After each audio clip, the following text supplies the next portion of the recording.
Let's move on, though, into the next team on our preview, and we're looking at the Miami Dolphins. And this was a team, high hopes for last year, but before the year actually happened, it was in just off-season. I think it was preseason practices. Ryan Tannehill goes down with a knee injury. Jay Cutler comes in. The rest of the season is history for the Miami Dolphins. So this year, Dolphins' biggest question coming back is, how's Ryan Tannehill going to look after missing all of last season? We do have a quote from Ryan Tannehill. In a recent article, it says, "It was a long year, some dark times." And that is what he said about his. He says it's purely to prevent what started a whole train wreck. And he was talking about last year, feels amazing now. He's getting actual practice time out on the field. So I want to ask you to kind of start this preview for the Dolphins. What can we expect from Ryan Tannehill a year after coming off of his knee injury from 2017? I expect more of pre-injury. I think he's going to go right back to form. And Ryan Tannehill is a good quarterback. He's not an amazing quarterback. He's not an elite quarterback, but he's a good quarterback. And he's the perfect kind of quarterback for a Adam Gase kind of offense of, we're going to run the ball a lot. You're going to make short, accurate passes, and then occasionally you're going to throw it deep, but not too often. We're not unleashing the dragon or anything like that. Yeah. But, I mean, it's going to work perfectly for kind of a short, methodical dink and dunk at times offense. And I really think that this is something that Ryan Tannehill can be very successful in. And this Dolphins team has done a lot of additions to make them better. Kind of, you know, they're not really being talked about a ton of it. But really, when I look at them, like last season, it's washed away. We're going to pretend it didn't even exist. You're just moving forward. Ryan Tannehill's going to be back, and this is going to be where they should have been last year. Well, and the thing that I look at, too, is the other question that I know Dolphin fans are probably looking and going, guys, you do know we have a bigger question mark than Ryan Tannehill, right? And that is the main guy who was the number one receiver for Tannehill is no longer in town. He is now playing for the Cleveland Browns in the great state of Ohio. Here's the thing that I'm thinking about this offense. Now, Ryan Tannehill, I'm with you. I'm not expecting like a, whoa, what's going to be different with Ryan Tannehill? Gase knows what to expect. Ryan Tannehill, it's just, how does that knee feel? If that knee feels fine, I expect the Dolphins to be a little bit better than they were last year. The thing that I think is more interesting when it comes to this offense is what they've added around Ryan Tannehill this year. Yeah, you get rid of Jarvis Landry, but you bring in Danny Amendola, which to me kind of speaks to a, you know what? We don't care about the big name. Like, we're not going to pay for Jarvis Landry. We're going to trade him. We're going to bring in Danny Amendola, who basically in New England was basically a, I'm not going to be a big name. I'm just going to do my job, and I'm going to get receptions, help this team out. So your starting three wide receivers are going to be Kenny Stills, Devonta Parker, and Danny Amendola. Another guy that they bring in that we've talked about before, Frank Gore, now going to be maybe the main running back, or it's a running back by committee with him and Kenyon Drake, who Drake was actually in our running back rankings for fantasy football. I don't think Frank Gore was, or maybe he might have been, and both of them were in there. And then another guy that apparently Dolphin fans are really high on out of the draft is Penn State tight end Mike Gesicki. Where all of these additions, Gesicki, Amendola, Gore, those are going to be the true test of how well this offense does with Ryan Tannehill. Well, and you're missing a very important one for all these guys, and that's Josh Sitton. Josh Sitton, the guard, Bear, is going to be a huge addition to help Frank Gore, Drake, to help Tannehill be on his feet. I mean, I know that was a non-contact injury, but not have the injury get re-aggravated. And I mean, that injury it wasn't like he was sitting in the pocket. He was running out of bounds and slipped right as he got off the sideline. You know, it's an interesting one here for this free agency class. It's nothing that sexy, but it's going to be very effective. I think when we look back and people are grading past free agency classes, if people really do that, this will be one that is ranked very highly and graded very well when you're looking back at how well they performed. And just to get a quote from this interview was from the Fin Insider, the SB Nation Dolphin site. They actually got to sit down with Kenyon Drake, ask him a few questions, and they actually asked him, what should we expect from the offense in 2018 with the return of Ryan Tannehill? He goes, obviously getting our leader back is huge. You can tell he really attacked his rehab like a true professional. He looks sharp. I know everyone knows that the media, the social media, has been really complimentary of how great he's looked during OTAs. Just having that leadership back in the role will be huge, can pick back up where we left off. So for me, that kind of just hearing that is like, I don't have a real question of what Ryan Tannehill will be.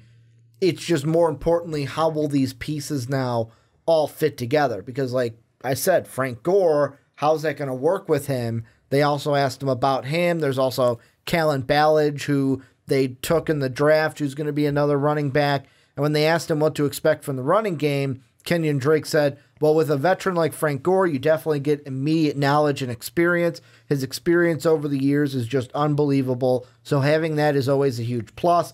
Kellen is explosive. I like how diverse this group is, and I think fans are in for something special. What do you think with this running back? Is it going to be committee, or will one of these guys take the lion's share of the carries? And will it be Gore or will it be Drake? No, I think Drake is more of your number one kind of guy.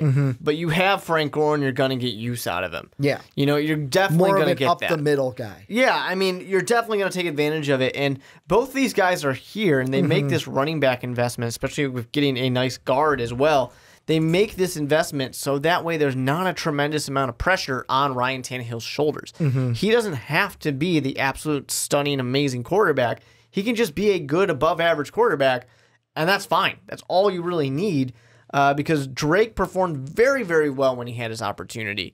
And people expected a big running back cut by committee when J.J. was gone, when he got traded away. And Drake said, no, I'll take it. And he did. And I think that just adding Frank Gore is going to be a great way to get even more success, even more balance this coming year. I think that's going to be great. Because here's the thing I'm thinking about. And, like, so far, we're, about 8 minutes into this preview? And all we've talked about is offense, offense, offense, offense, where some people might sit there and go, guys, what about the defense? And there's a big addition on defense.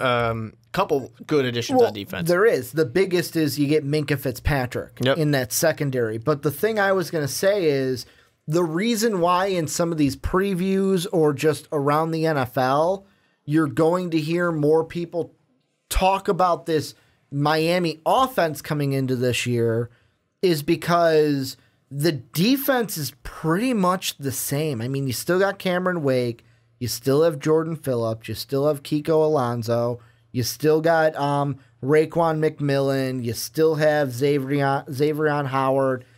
Nothing's really changed on this defense much. There have been a few changes, but your core's still there. The offense has basically been revamped to where it's more so all right, the defense is going to do what they do. We need to get the offense in here, get our general back, our leader here in Ryan Tannehill, so that we can take that next step. Because I think what the Dolphins are thinking this year is in the AFC East, it's always been interesting. You know it when you're the Bills, Dolphins, Jets, you're not going to beat Tom Brady. You're not going to finish one in the division unless Tom Brady goes down, which has only happened, once with how he takes care of his body. I mean, come on, drinks so much water, he doesn't even get no sunburn from the dang sun. But I feel like this is the year where the Dolphins kind of feel like, hey, if we just get this offense going a little bit with this defense, win a couple more games, flip some of those losses to wins, the Bills might be down this year. The Jets are not going to catch us. There's a chance we could be a wild card team this year. and make the playoffs. Yeah, I definitely think so. And one thing I do like about this defense for this coming year, because you're right, it is more offense. I mean, you got an offensive coach. There's a lot of additions on the offensive side of the ball. But this is a team that, if you really look at the big glaring flaw of the Miami Dolphins defense, it's just right in the middle for giving up. Ndamukong Suh. No. Ndamukong Suh, I think they're okay with that, but it'll be interesting to see because, I mean, that's just a ruthless kind of player that they're losing. And they get Robert Quinn from the Rams, whatever. Yeah. No, the big flaw is the fact that tight ends and pass-catching running backs right in the middle will eat the Miami Dolphins all day. And getting a guy like Minkah Fitzpatrick, whether he's going to be safety, corner, whatever they want to do with him. Which is funny because what do the Patriots have a lot of good of? Tight ends and running backs that exactly. can do that. So they see it all the time. So, this is what the big kind of flaw for them has been recently. Not the only thing, but it's been a big piece. And a guy like Minkah Fitzpatrick certainly helps. Now, of course, you could also have, gotten what they really wanted. What I personally believe the Dolphins' plan A was Roquan Smith. Yeah. That's what they wanted, but he didn't make it. He was picked, 2 or 3 picks before that. And they go for plan B, which is Minkah Fitzpatrick, who fell to him. So, I definitely think that that's going to be a good help for improving their defense. But they're not a team that's built to be an amazing defense. Offense is the key to their success. While having a above average defense. You know what I find funny is I look at right now I'm looking at the schedule for the Dolphins and just going off of what you said, and I know this isn't going to be anything, but I just want to use this. I look at the schedule and just off of 2 positions, tight ends and the running backs that you had mentioned, there are a few teams that kind of speak to me. Week 1, the Titans. Yep. Delaney Walker, top 10 fantasy tight end. You've got Derrick Henry, and they add Dion Lewis. You look at New England. They draft Sony Michel. They've got the running backs. Rob Gronkowski is their tight end. You look at the Bears. Bears have tight ends. Bears also have 2 capable running backs that can do the same. I look at the Green Bay Packers. They add Jimmy Graham, Ty Montgomery, and those running backs can do work. You look at Minnesota, Kyle Rudolph, and then Latavius Murray and Dalvin Cook. And then I look at Jacksonville, where they're almost the same thing with a little bit of Mercedes Lewis, but more so with that Fournette led backfield to where I know it's not like, oh, that's 10 losses. That's a few if you swing them that way. But those could be the key games of like, okay, those are the games that have the guys that can basically pick apart our defense. Exactly. And it's interesting. And that's why they would have loved to have a great linebacker like Roquan Smith. But, you're not going to be upset about Minkah Fitzpatrick. So really with the Dolphins, I expect the Dolphins to be a better team this year. I think they got 6 wins last year. I know we haven't done our predictions, and we'll do those later. Looking into your crystal ball, do you feel like they could be a playoff team this year? I think they could. And the AFC is the weaker conference, too. So it certainly helps. I definitely expect this team to perform well enough. If they got 6 wins last year with a healthy Ryan Tannehill, the offense working the way it's supposed to, Frank Gore added to the mix, I think they can win at least 3 more games. The thing I think will be interesting, and this is kind of just at this moment what I'm thinking overall for the AFC. If I had to put my money on it right now, I would say that only one team gets in from the AFC North. So it'll probably be the Steelers or the Ravens, whichever one wins the division, or the Browns. Baker Mayfield, just want to give some Cleveland fans some love. The AFC West is interesting because Chiefs could take a step back. Chargers were wondering, will they ever take that next step and become the playoff team that we want them to be? I kind of feel like at this point, maybe they only get one team as well. Whoever wins that division is the team that does it.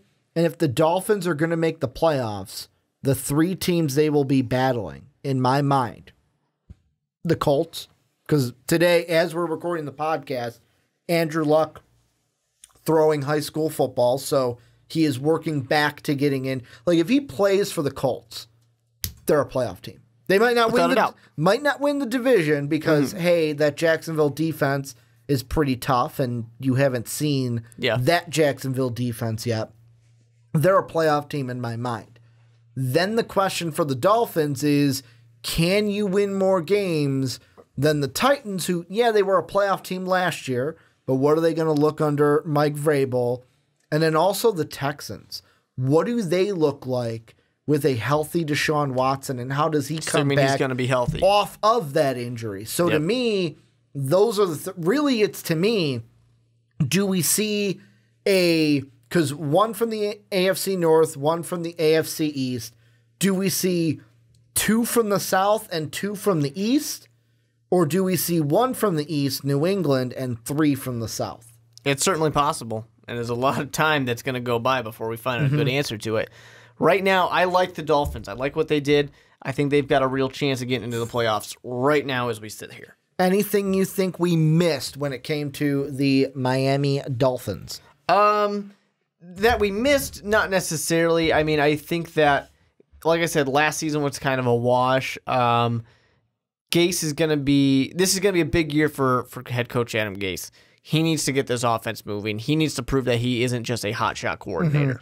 Is this, do you think that, I know that we kind of mentioned it with the Todd Bowles, I don't expect it to be like this with Adam Gase, but if they have, I'll ask it this way, if they have a bad year, do people start to question Gase as the head coach of the Dolphins? Question, not call for his head. I don't think he's going to be fired, but I mean, this is the Miami Dolphins. They just had Joe Philbin not too long ago. They are used to hotshot offensive coordinators not panning out as head coaches. Because, I mean, yet again, let's say he goes 6-10. He's on the same trajectory as Todd Bowles, where 10-6 your first year. I like it. But went into the playoffs where Todd Bowles missed it by a game. Yeah. And then would have 2 years of 6-10, where Todd Bowles was 5-11. Yeah, I think that if they don't make it, people start to ask questions. And I think that this year, unless the Dolphins, there's a very, very valid reason why he doesn't. They should be a team that is in that playoff push, barring key pieces are healthy. More so Ryan Tannehill, more so those offensive pieces that they added. To me, the only thing that could be a question mark with the additions is the wide receivers. Like, with Jarvis Landry not out there, I don't think it's going to be a huge knock, but how much of a knock is that not having Landry out there and having to deal with Stills, Parker, and Amendola, and not having that main guy that's like, boom, Jarvis Landry, he's our go-to guy when we need it in a pinch. But this is when you guys come in. Let us know what you guys think down below in the comment section. What do you expect from Ryan Tannehill this season? What do you expect from this offense this season? And are the Dolphins going to be a playoff team this year? Let us know what you think down below in that comment section.